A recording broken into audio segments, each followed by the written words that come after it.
ఈరోజు మనం 63వ హోంగార్డ్స్ వ్యవస్థాపక దినోత్సవం జరుపుకున్నాం. దాని సందర్భంగా ఇక్కడ సమావేశమైనటువంటి హోంగార్డ్స్కు, ఇతర పోలీస్ అధికారులకు, విలేకరులకు, మీడియా ప్రతినిధులకు, ఇక్కడ విచ్చేసినటువంటి మిగతా ఆహ్వానితులందరికీ కూడా నా హృదయపూర్వక నమస్కారాలు. అందరికీ కూడా శుభాకాంక్షలు.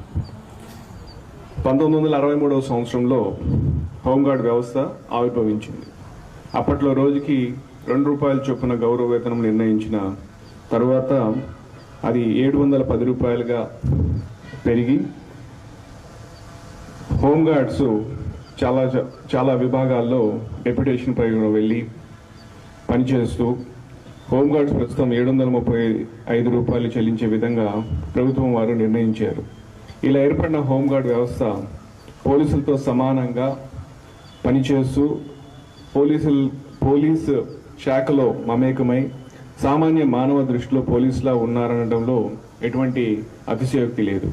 మన ప్రకాశం జిల్లాలో 696 మంది జనరల్ ఉద్యోగం నందు మరియు 75 మంది డెప్యుటేషన్ నందు కలిపి మొత్తం 744 మంది హోంగార్డులు శాంతి భద్రతల పరిరక్షణ, ట్రాఫిక్ నియంత్రణ, పోలీస్ అంతర్గత భద్రత మొదలగు అన్ని విధులను పోలీసులతో సమానంగా నిర్వహిస్తున్నారు.